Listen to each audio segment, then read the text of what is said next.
Hi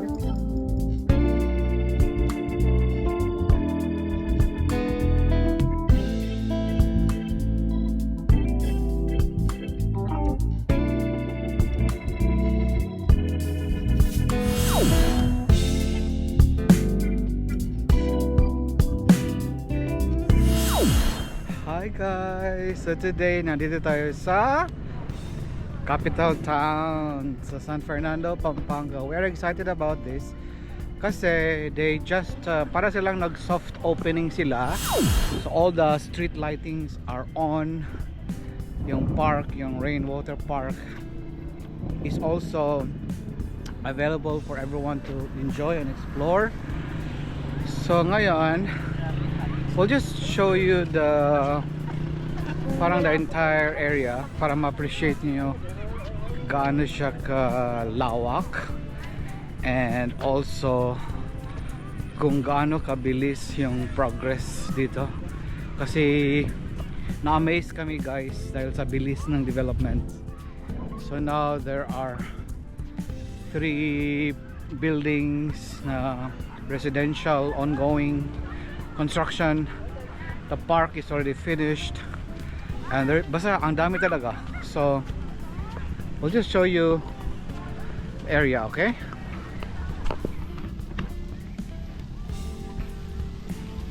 So this is the rainwater park. So soft opening pa lang ito guys. Yeah, it's still very early. In fact, up to 8 PM lang ang available nito. So if you want to come here, just be here between 5 to 8 PM every day. Kasi after that, pinapatay nila yung mga ilaw and there is no more road access. So soft opening pa lang. So you know, ang lawak ng parking area, you know? So ito yung park. And then we'll also walk along the other areas.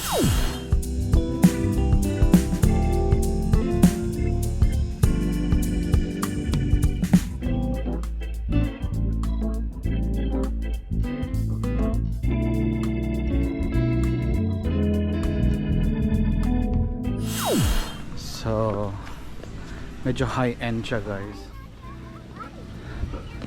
Yung viewing deck, ganda no?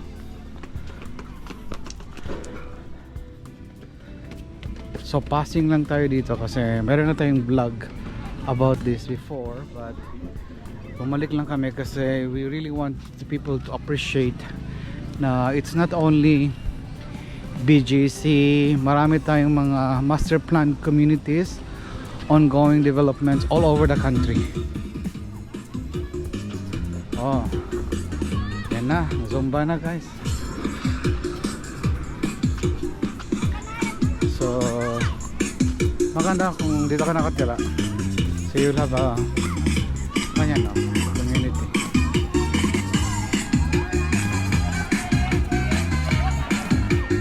Ayos ano?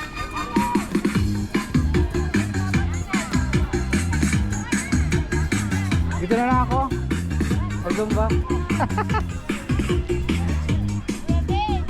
Ikutin mo na. Ikutin na natin lahat guys.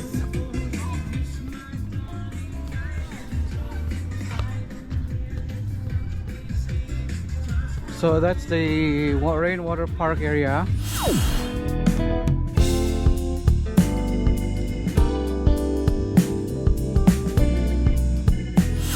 Meron din silang parang mini football field.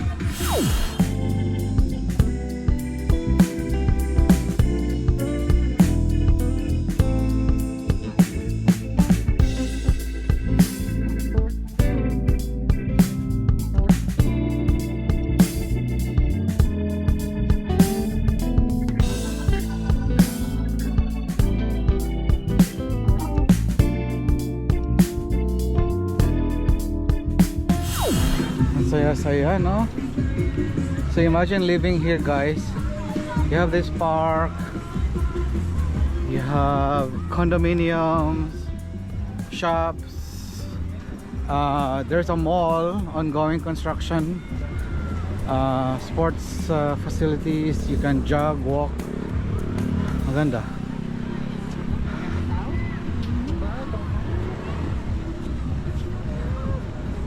Ito parang lake or something, artificial lake yata. Ito, meron din silang mini football. So, maganda. Every night napapansin namin ang dami na naglalaro dito. Okay, maganda na siya, guys. Oh! Look at the pets!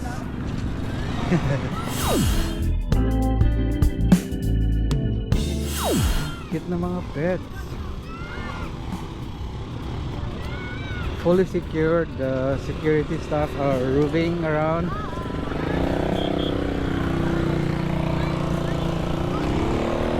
So guys, consider living in this area kasi you will have this kind of facilities.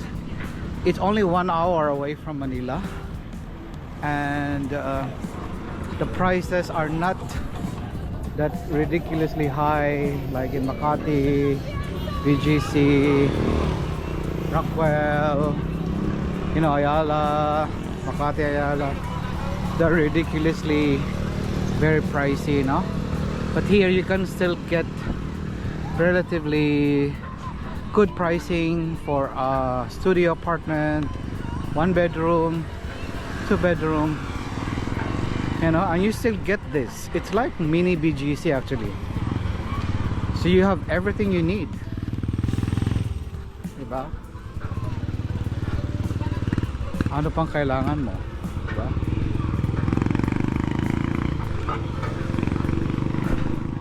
There's McDonald's. There's the other side, opposite road.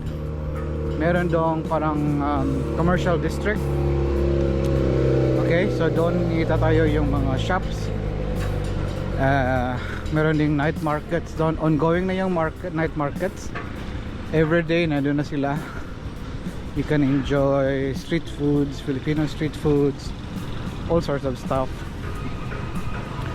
Paminsan-minsan nag-ano din sila yung parang occasional night markets, mga fresh products, fresh kung ano-ano na lang binibenta ng mga tao dito, which is also nice.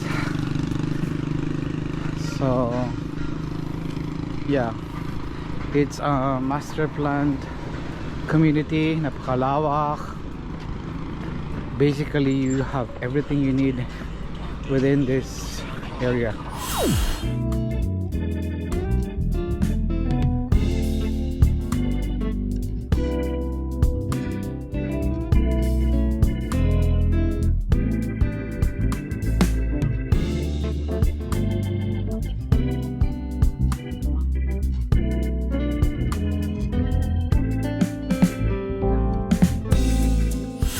So the streets are well lighted.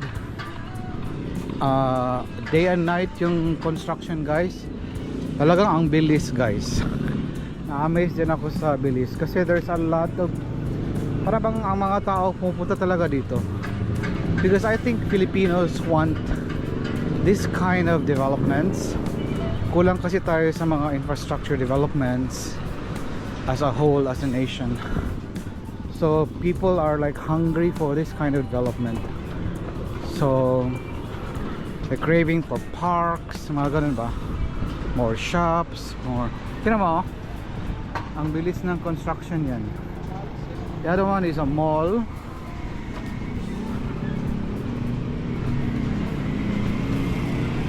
Ganda ng lighting.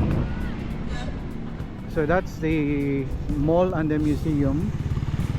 This is another residential area. Itong Chelsea is already sold out. Okay, I will show you the other building.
So if you want to secure your unit, please contact me para i-reserve na natin, no? Kasi agawan na ito guys, kasi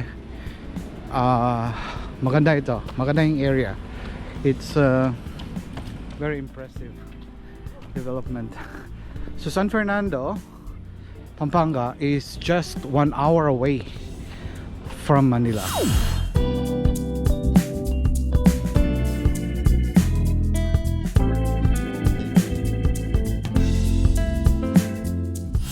From here you can go pretty much anywhere in Luzon. Okay. Clark Airport is just around 20 kilometers away. Angeles City is also nearby. And then we have access to the highways, motorways, no? Northbound, southbound. So maganda yung area. And Pampanga is San Fernando is actually the capital of Pampanga. Okay.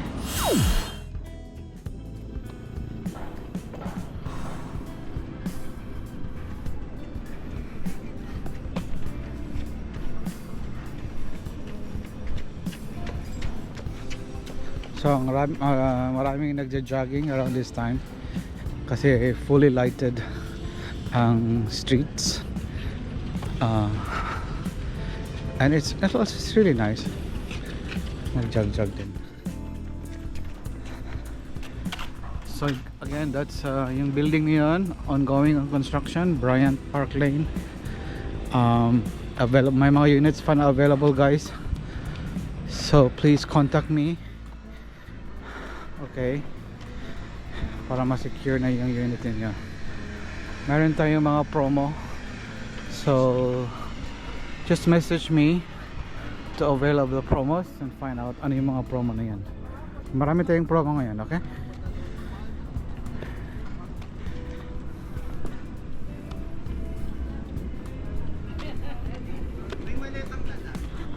Yan, so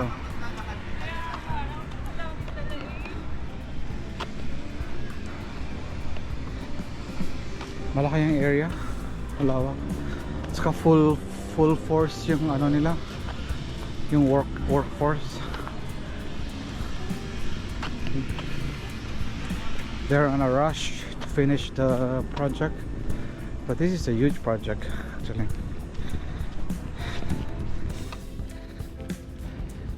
Yan o, mga streets, all the streets are done. Tapos na yung mga streets. Ang dami ng mga constructions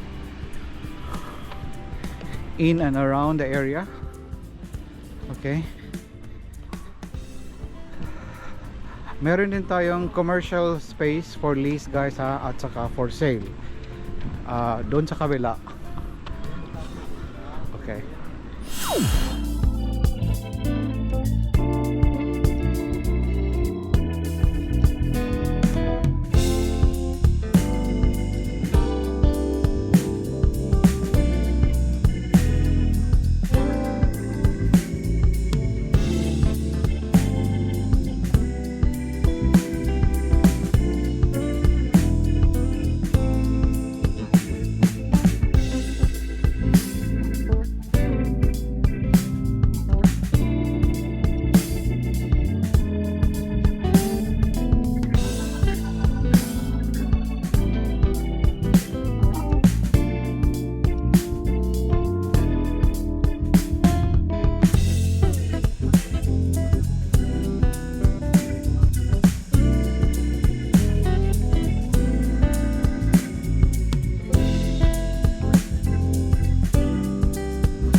So this one, another area guys. So lahat ng streets are already done.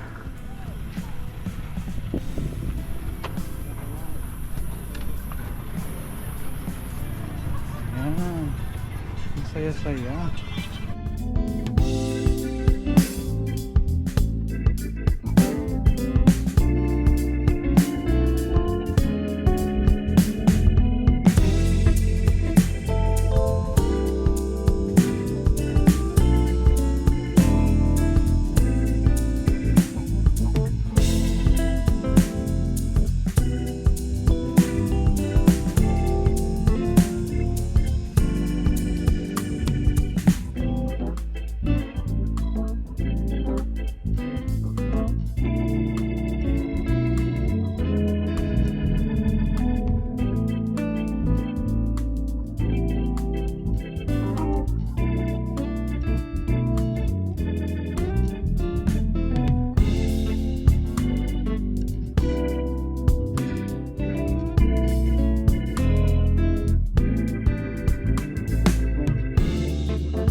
So dito tayo guys. Yeah, we'll just have a look at this new residential building. I think this is Montrose. It could be Montrose, it could be Savoy Hotel, it could be Mount Marcel, one of those. I'm just not too sure about what is this building. Savoy Hotel daw. So yeah, Savoy Hotel. So nandito na po ang Savoy Hotel sa San Fernando, Pampanga. Okay, well recommended yung Savoy Hotel guys. Meron tayong review about Savoy Hotel sa channel natin if you want to look at that. Pero satisfied kami sa stay namin sa Savoy Hotel. So it looks like this is the Savoy Hotel. Correct us if we are wrong. Taga Megaworld. Okay, so we'll just have a look as close as we can kasi hindi rin pwedeng masyadong malapit guys. Okay. Okay, so that's Savoy Hotel. Ongoing na po.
Chelsea, guys.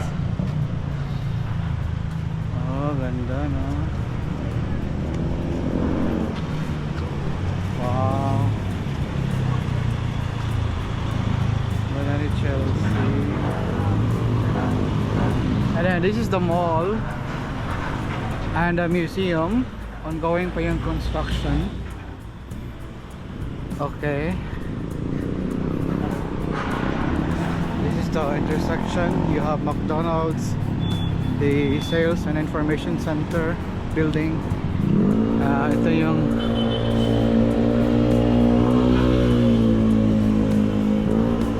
mall and museum with a tower that they preserve.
Okay guys,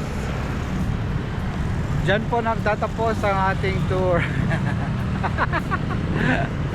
I'll see you in my next vlog. Bye bye.